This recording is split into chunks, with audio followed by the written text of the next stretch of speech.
Hello, and welcome to this lecture on the limits of monetary policy. In this class, we will consider times when monetary policy hasn't worked very well. We will examine two related issues.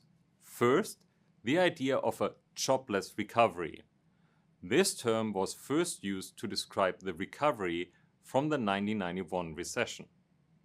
Despite significant cuts to interest rates by the Federal Reserve, the labor market recovered more slowly than expected. We will try to understand why this can happen.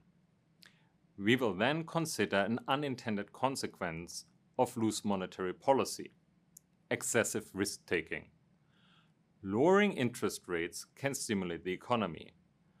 However, what if rates are kept too low for too long? Some argue that this might cause financial instability. We will examine this argument in detail.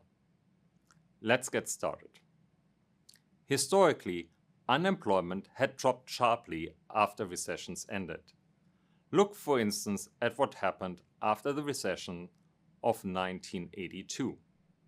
In contrast, after the 1991 recession, the unemployment rate came down only gradually.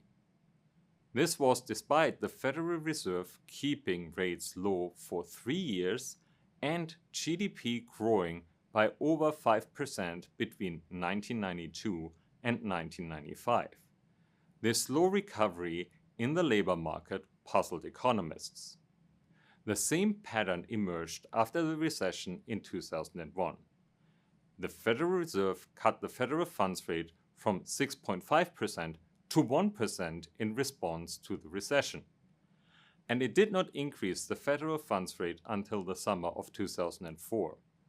Unemployment, however, did not start to fall until the summer of 2003, and even then the decline was only gradual. This type of monetary policy accommodation at such low interest rates was unprecedented. For this reason, economists now referred to the early 2000s as the jobless recovery.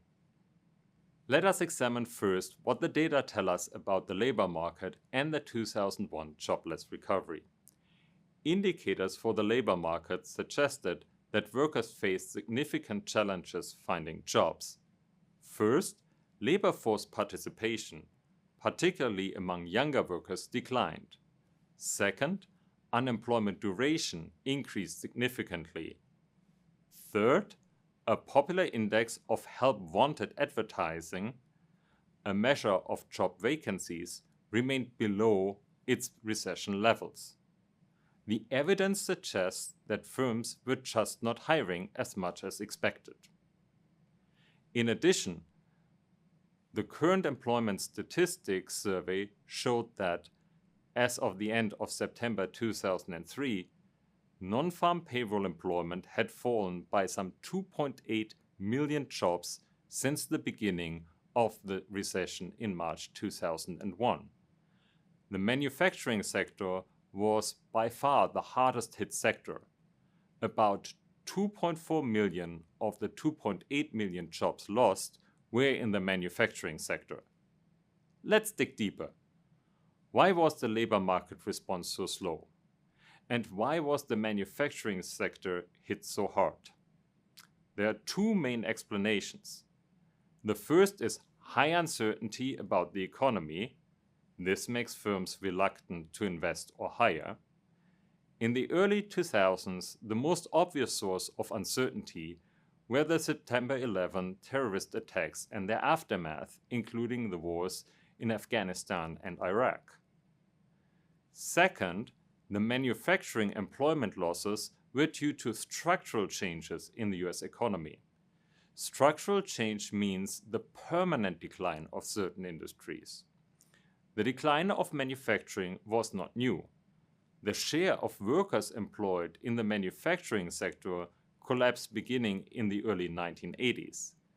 This was partly driven by international competition. Most notable was the increased competition in the auto market, where Japanese and Western European automakers expanded into the US market. This happened after the 1980 oil crisis. Structural change is usually a slow process. This makes the consequences hard to gauge for policymakers in real time. When you look back at the discussions of the early 2000s, one factor is notably absent. On December 11, 2001, China became a member of the World Trade Organization.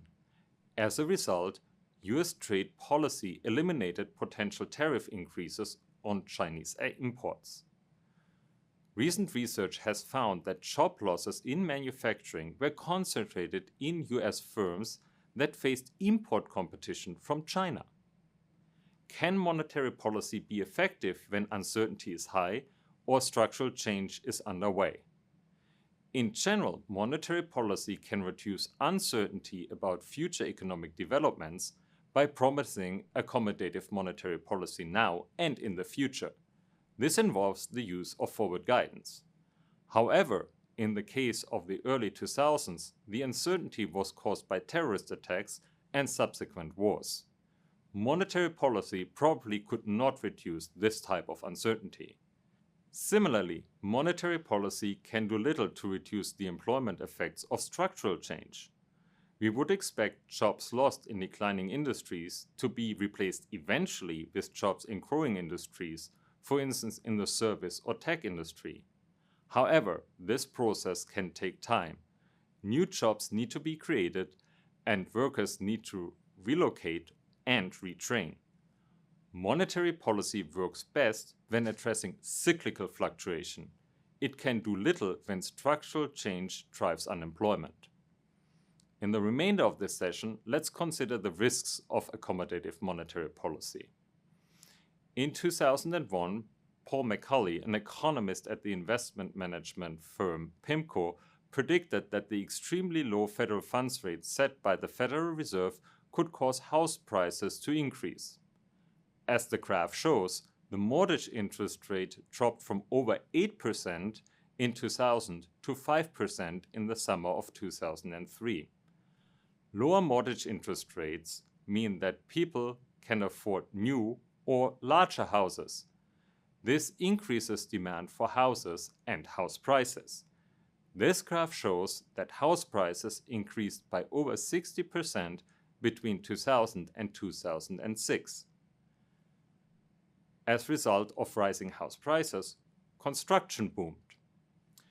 Due to a wealth effect, homeowners used mortgage refinancing and home equity lines of credit to borrow more against their house. The proceeds were then spent on consumer goods, for instance cars and appliances. As you can see in the graph, home equity lines of credit increased from about 150 billion in 2000 to 650 billion by late 2005. This is a dramatic increase in credit supply. It fueled home construction, consumer spending, and job creation. By 2005, the then IMF chief economist Raghuram Rajan expressed concern about a housing bubble. He argued that low interest rates and financial innovation created a situation in which financial market participants took more and more risk.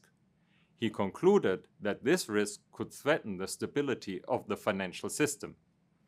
In hindsight, we know that his analysis was spot on. The more general point to keep in mind is that low interest rates can lead to a buildup of risk. Lower interest rates can encourage excessive borrowing. This can fuel an asset price bubble in the housing market and financial markets. The link between low interest rates and risk-taking has been shown not only for the US, but for all major economies. Encouraging risk-taking is one way to stimulate the economy. However, central banks need to be mindful of the effects of accommodative monetary policy on the overall soundness of the financial system. Since the 2008 financial crisis, financial stability has been added to the Federal Reserve's mandate. The Federal Reserve now monitors the build-ups of risks in the economy. Let's wrap up. We discussed two potential limits of monetary policy. First, Monetary policy can do little when structural change or uncertainty about external events drives up unemployment. Second, loose monetary policy following the jobless recovery in the early 2000s may have fueled a house price boom in the United States. This experience highlights a more general problem.